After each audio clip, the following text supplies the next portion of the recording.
In-depth journalism in the Memphis community, the Daily Memphian is of Memphis, not just in Memphis, and seeks to tell the stories of this city. TheDailyMemphian.com. Truth in place. You might remember Memphian coach Bill Courtney from the Oscar-winning documentary Undefeated. Now, he's got an awesome movement and podcast called An Army of Normal Folks that you can check out at normalfolks.us.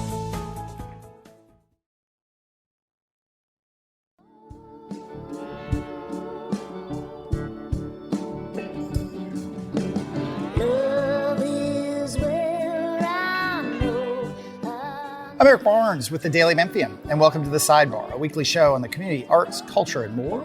Today we're talking to Demarcus Suggs, Director of Creative and Cultural Economy for the City of Memphis. So stay with us for a conversation with Demarcus, and a special thanks to our sponsor, Youth Villages.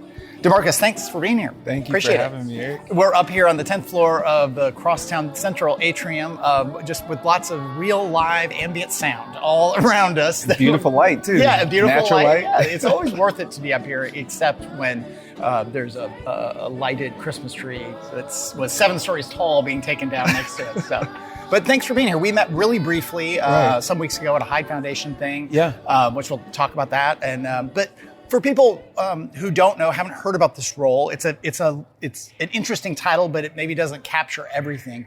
How do you summarize what you're doing, and then we'll talk in more detail? Yeah, so the City of Memphis, through Mayor Young's administration, launched the Office of Creative and Cultural Economy to, one, strengthen what we know as the creative economy, which is our arts and culture, cultural organizations, our individual artists who are also entrepreneurs in their own right, but truly they are usually sole entrepreneurs. And then the businesses that benefit from being proximal to the creativity that happens in Memphis.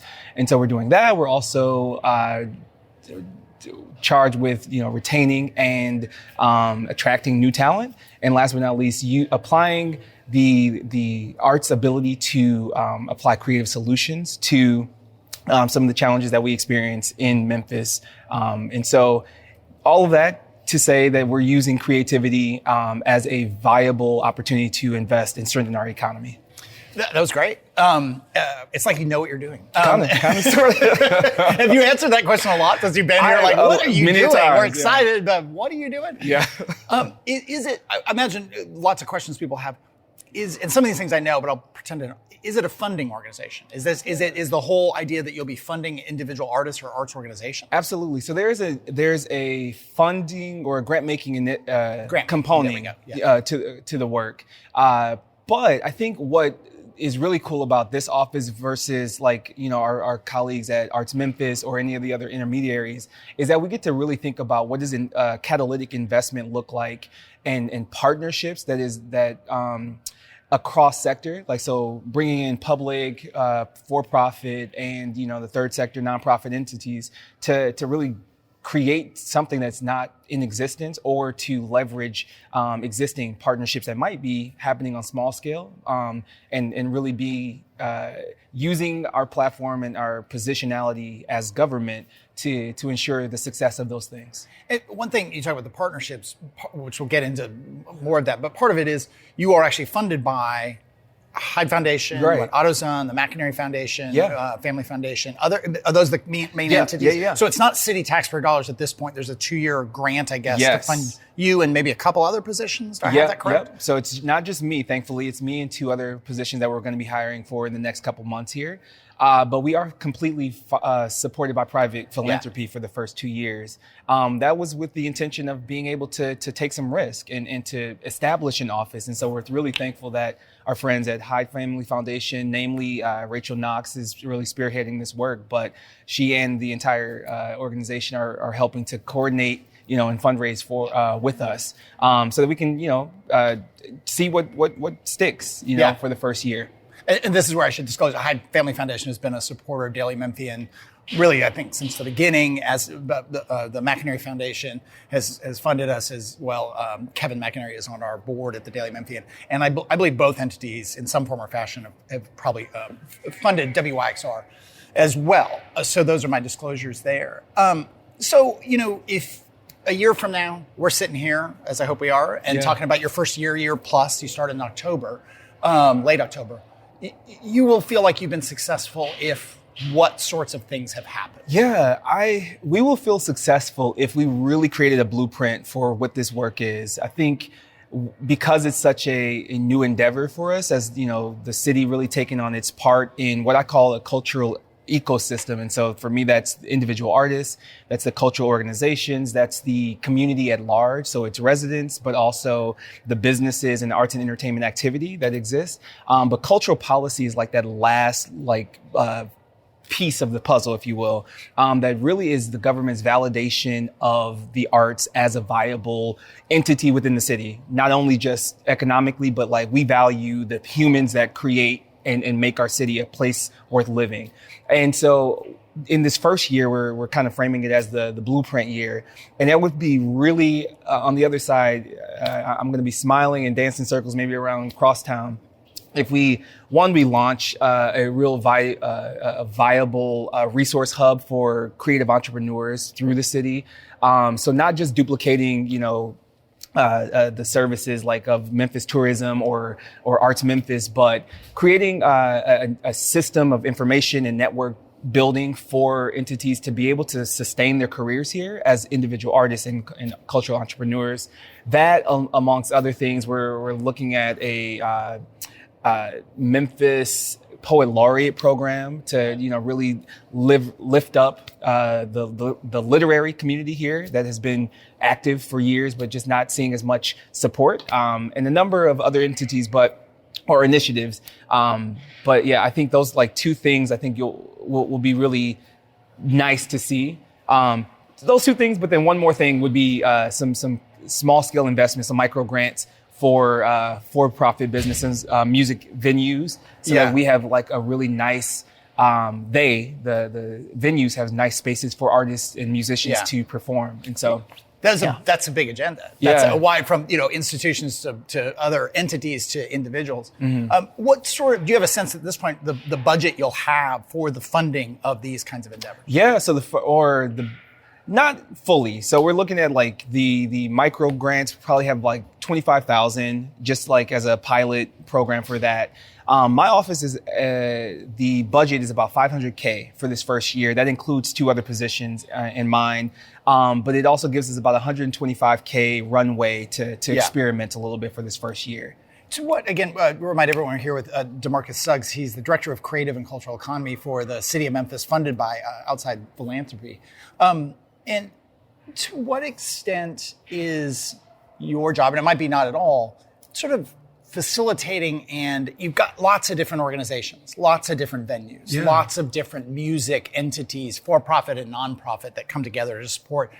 Is it to get in front of them? Is it to bring them together? You know what I'm trying to get at? This idea that there's not duplication of other efforts, but there's a kind of way in which everybody has more success. Yeah, I think it's both and, in the sense that clearly I'm new to this space. And so there have been folks and players in the field that have been doing this work for much longer than the 3 months that I've been here on the ground.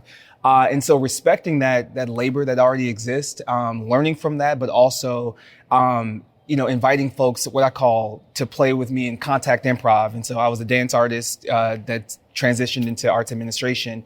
And one of the practices that I learned that's been formative to how I approach collaboration is that sometimes you lead, sometimes you follow, and sometimes you figure it out together. And it's kind of this mutuality. And what I have benefited from is that there's so much research, there's so much coalition building and relational, rapport in the sector already that I get to come alongside and ideally, guide in some ways, but also learn from and maybe just uplift and support. It's interesting. You think about, this is the first ever position like this. This office is new. I think Rachel Knox from the Hyde Foundation, who's been, like you said, has been instrumental. She was quoted in Daily Memphian talking about how most other cities of this size, or of 500,000 or more, have had this position. Memphis took a minute, and now it does. And in some ways, it's foreign, right? As much as I'm an arts supporter, but I'm thinking this through as we talk. But you think about construction, you think about new business, you think about somebody opening a restaurant. There's a huge amount of city, county government infrastructure that facilitates the food safety permitting, the road size and not how much parking, what kind of sewer impact this new building is going to have. Are there incentives involved? What are those incentives? Then, I mean, there's a massive multi-million dollar, multi-headed, some would say maybe a little bit too massive, but whatever. There's a certain amount of acceptance that you've got to have all this public works, all that support, whether it's a warehouse, it's a data center, it's a little restaurant, it's a food truck, and yet there hasn't really been that for arts, right? Is that kind of a fair parallel? I think it's completely fair. And I think it's really points to how the sector itself has kind of had to, in the absence of those kinds of, we call that cultural policy. It's the regulations, and I mentioned validation earlier, but it's like we government taking ownership of its stake in the cultural fabric and the economic vibrancy of the creative sector. And so, I think you brilliantly actually made the parallel. I did something brilliant, Natalie. I was Natalie Van Gundy, producer sitting over here. I just want her to know that I did something brilliant. No, but I appreciate that because it is interesting to try to frame it up as this isn't, there is also it is the office not just of creative, but also creative and cultural, but economy. There's all this, and we've interviewed tons of artists and arts organizations over the years, and there is this, I mean, they are independent business people, or they may be a nonprofit arts organization, but boy, they got to generate revenue and have impact, or it's not just a free lunch to be a nonprofit. So it's interesting to frame it. Now, I want to come back to some of the things I just brought up, but I will do a little housekeeping here in the middle. Remind everyone, we're with Demarcus Suggs. He's the Director of Creative and Cultural Economy, a new position at the City of Memphis. I am Eric Barnes, and this is The Sidebar, which airs on WYXR 91.7 every Thursday at 11:30. Focused on the community, arts, culture, everything in between. It is not just a radio show, though. It's one of a number of weekly podcasts we do at the Daily Memphian, including the Memphis Grizzlies podcast with Drew Hill and Chris Harrington, our food podcast, Sound Bites, with Holly Whitfield and Jennifer Chandler, and sometimes even me, which also airs here on WYXR every Thursday at 11. We also host the podcast version of Behind the Headlines, the TV show we produce with the folks at WKNO every week. And all of our podcasts are on the Daily Memphian site, as well as iTunes, Spotify, YouTube, or wherever you get your podcasts. You can also get these WYXR shows, the Sidebar and Soundbites, at WYXR.org, or go to the WYXR app. That includes all the shows, talk, music, archives of all the shows that WYXR airs every day of every week. Also, support WYXR. It's nonprofit, listener-supported radio. Become a member. You get all kinds of benefits if you do so. You can get to those on the site or on the app, or you can just do a one-off donation. But it is donations that support WYXR. And if you're not a paid subscriber to the Daily Memphian, do consider becoming one. Paid subscriptions are what really support the bulk of what we do at the Daily Memphian, as well as advertising, sponsorships, and a certain amount of philanthropy, as I mentioned earlier. Coming up soon, I think next week, is Paul Chandler from GPAC. We're talking about what's going on with GPAC. We've been trying to get Paul in for a long time, so we're excited to have him. We recently had Todd Richardson from Crosstown. He's president of Crosstown Concourse and all its attendant entities. We talked about all kinds of things going on at Crosstown, but we also talked a ton about the new venue that's being built in partnership with Live Venue, Ticketmaster, right across the street. It was a great conversation. We learned a lot about kind of how that all came about. It was worth listening to. We also last week had Kevin Sharp, who is the director of the Dixon Gallery and Garden, talking about, we did it on site at the Dixon, which was super cool. And Kevin was nice enough to give me and Natalie a tour of two of the exhibits that close in the next week. So they are very cool. One is, it's about trains, but it's really just a really interesting survey of American art. The other is just a mind-blowingly cool collection, private collection from a private owner, from, Picasso to Monet to Renoir to Basquiat. It's nuts that it's all in 2 rooms in the Dixon through the 26th. I mentioned Behind the Headlines. We've got this week Mayor Lee Harris, County Mayor Lee Harris, as well as Judge Tarek Sugarman from Juvenile Court, talking about all kinds of things around tough issues of juvenile crime, all those kinds of issues. We recently had a number of folks from the County Commission on. We had some folks from the City Council on, Steve Mulroy, the DA, as well as Brent Taylor and London Lamar. Those are all different shows. It'd be fun if they were all on at the same time. It'd be kind of a circus, like a Jerry Springer kind of situation. But it was not that. It was different shows. You can get all those at the Daily Memphian, or you can go to YouTube, or you can go over to the WKNO.org website. Last bit of housekeeping, our Women in Business seminar, the first seminar of the year, is coming up on February 27th at 3:30 at the Botanic Garden. That features Tina Sullivan, the longtime head of the Overton Park Conservancy, who recently stepped aside after a kind of crazy, amazing run. Ursula Madden, now at MLGW, was at the City, was, of course, for many years on TV. And Lee Mansberg, who runs Junior Achievement, also used to be at St. Mary's School. So that's coming up February 27th at 3:30. You can go to Eventbrite, search for Daily Memphian, and you'll be able to buy tickets to that event. But we are still here with Demarcus Suggs, Director of Creative and Cultural Economy for the City. You mentioned before we started, you've got a listening session coming up. Yeah, talk about that. Yeah, so we have the second of a series of our artist listening sessions that is artists, but also includes any of our creative entrepreneurs. It's taking place here across town at the Memphis Listening Lab on Monday, the 27th of January. Starts at 5 o'clock, and we will really get the conversation really rolling at 5:30. So the first half hour is just a little cocktail moment for us to hang out and get to know each other. But I'll be facilitating this conversation. This one will be around market and demand, which is a hot topic for us here. Okay, market and demand. So that gets back to this issue of, I've interviewed lots of artists, and it's interesting. Like Birdcap, who does a lot of urban art murals. He did a exhibit here, a bunch of his work. I think that's when we interviewed him. But you'll see his work around town, and he talked about this constant balancing act that artists face of doing the work he wants to do, that he's driven to do, but also taking commissions, sometimes doing more commercial art. We've talked to musicians about that over the years. It's a really interesting balancing act, that how you piece together a living if you're an artist. And that might be partly part-time barista, part-time artist, part-time painter, teaching, all these different things. But you've got to kind of have all that stuff going on. Is that part of what you're hoping to facilitate? Because not everyone can be a painter full-time, right? Even very successful painters can always be a painter full-time. Same with musicians, same with a writer, et cetera. No, I think my vision and my belief is that every Memphian should be able to live a creative and expressive life on their own terms.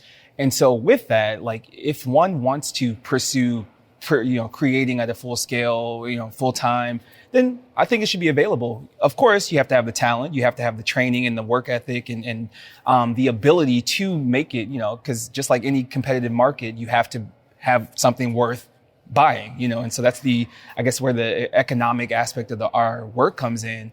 But for the folks that want to have a part-time career or just, sell a commission here and there, I think that's still a viable career if you choose to, work in another industry as well to make that possible. How much pressure have you felt or not felt because we've talked about not just music. Memphis is known as music, known for certain types of music, but you are very much the arts across the board. Right. Do you feel a certain pressure because of Memphis's history in music to really emphasize that at the top, or no?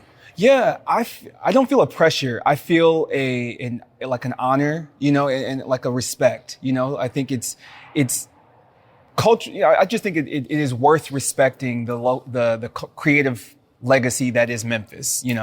At the same time, folks have been creating in other mediums simultaneously in all of Memphis's history. And so I feel a need to, while we continue to have the conversation, my thing is meet people where they are. And so since the world knows us, for our musical legacy, we can talk about that. But I think that might be the entry point to expanding a person's understanding of what Memphis is and why it's such a cultural hub, not just for our music, it's the people, and it's the food, it's the vibrancy of other artistic mediums as well.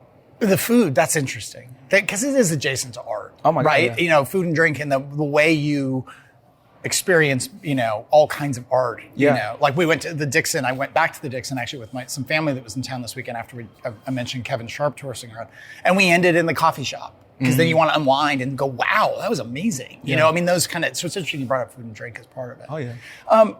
But again, with the music thing, I assume your mission is separate but adjacent to, say, Memphis Tourism or the Chamber, which are kind of actively, they're going to promote the blues and they're going to promote Beale Street. And that's part of their mission, right? You are not under that umbrella, right? And not, but again, adjacent to it where it makes sense to work with them. I should form these as questions, Yeah, so like Memphis Tourism is tasked with, ensuring that folks visit, and they bring conferences and different festivals and events. And while that might be an aspect of our work, that's not the totality of it.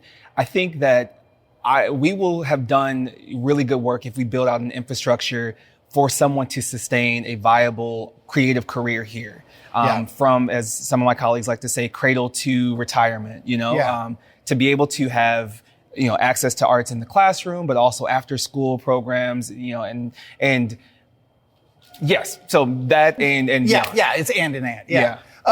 We had, I was looking up, we had Nikesha Cole, who's from Shelby County Government. She's I think it's a first ever position or one of the first ever arts and culture liaison for Shelby County Government. That was back in the summer. She was great. I assume you will try to work hand in hand with county government on these things, For sure. And what we've already recognized is that what we can distinguish in this office that, doesn't duplicate the services, because yes, we are partners clearly in this work, is that Nikesha's been able to take a very pointed focus on the creating access through our cultural organizations.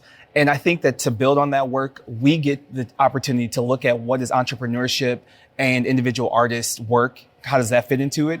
And also like our for-profit entities that are not necessarily in the nonprofit arts ecosystem. Yeah. Well, I mentioned the new event center or the new venue with Live Nation. Yep. I mean, Live Nation is nothing if not a for-profit business, right. And which has brought them certain criticism. We talked about that somewhat with Todd. I talked a lot. He sat silently. But I mean, that's fine. I mean, that's for me in the end. I mean, I want to go see good music or I want to go see good art. Yeah. And that's what's most important. One of the things I remember talking with Nikesha about from, again, the arts and culture liaison for Shelby County Government was she had been doing a bunch of stuff of trying to figure out ways. It wasn't the sole mission, but it was an interesting part of it was bringing the art to people versus not everybody can get to the Shell. Or to wherever the festival is down on the river. We don't have great, like most cities, we really just don't have great mass transit. And our mass transit is really messed up right now. I won't ask you about that. But, you're welcome. Is that on your radar? That notion? I mean, the Shell did the thing. Now they've got this mobile Shell. And Nikesha had some really cool stuff. Just small things, but making sure there were festivals in neighborhoods throughout the city, not just in the biggest of the parks and the most well-known spaces. Yeah, that's a huge focus. And so I think of that as like infrastructure, so that to distinguish infrastructure from ecosystem, infrastructure is like the built environment, the places where arts and culture are both produced and consumed. And I think that we have an opportunity to leverage as many public entities or public spaces as possible so that arts are accessible to everyone in every neighborhood in the city of Memphis.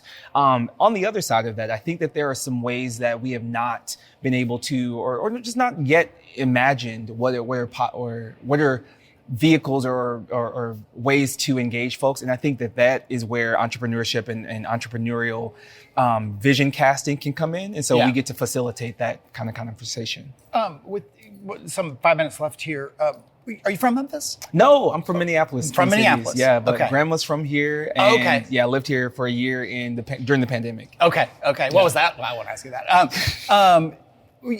So you're back just that 1 year, but pandemic year. So kind of a strange one. Right. You mentioned dance. Give your bio.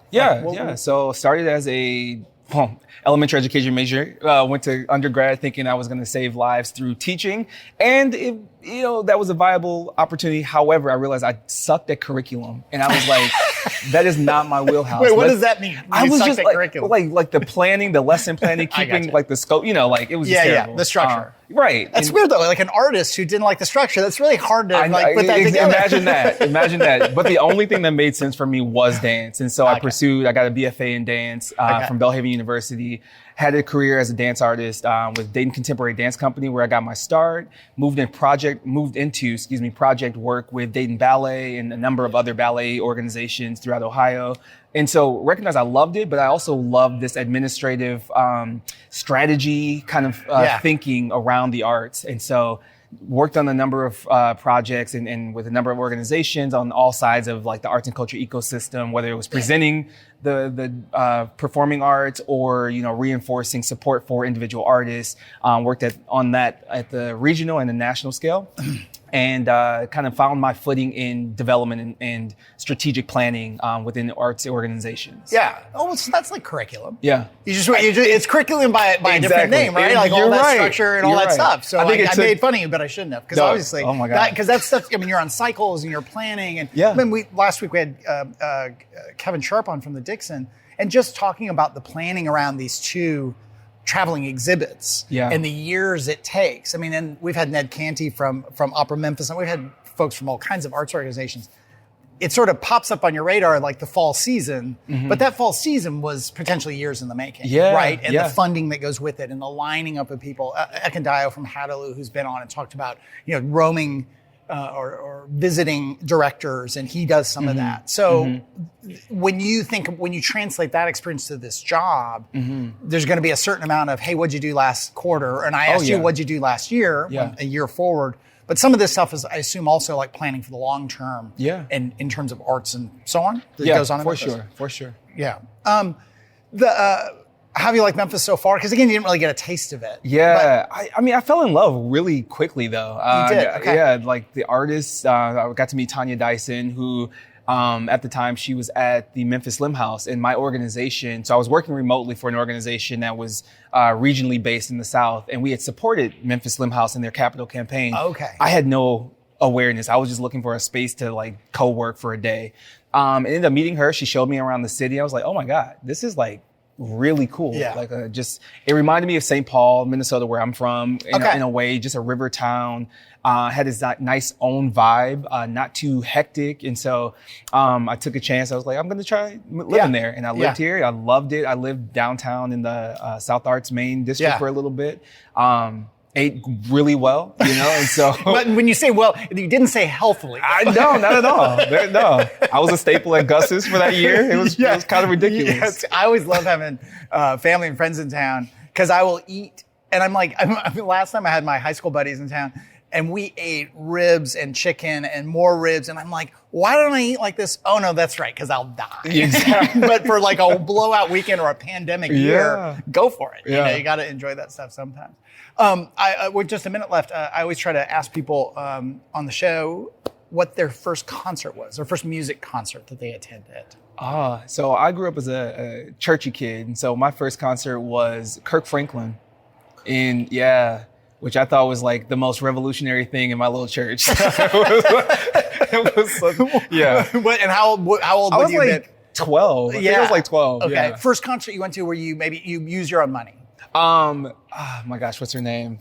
Now I'm forgetting her name. Leanne LaHavis. Okay. Yeah. Up in Minneapolis. St. So Paul? Minneapolis, and she is she's from the UK. Okay. But she's an amazing singer-songwriter. Yeah. That's good. That's really good. For people who want to learn more, what should they do? An artist who's listening, somebody from an arts organization, I know you're 3 months in, but people want to talk to you, I'm sure. So how should they go about connecting with your office? Please attend the artist listening session. You can find that on Eventbrite. You can also follow us along the City of Memphis's social media. But stay tuned, because we're building out our website, and there'll be much more information for artists to stay connected with us. Okay. Well, thank you very much to Demarcus Suggs. He's the new Director of Creative and Cultural Economy for the City of Memphis, first ever position for this city. But that is all the time we have this week. If you missed any of the show, you can get the full episode at WYXR, the Daily Memphian, or wherever you get your podcasts. But thanks very much, and we'll see you next week.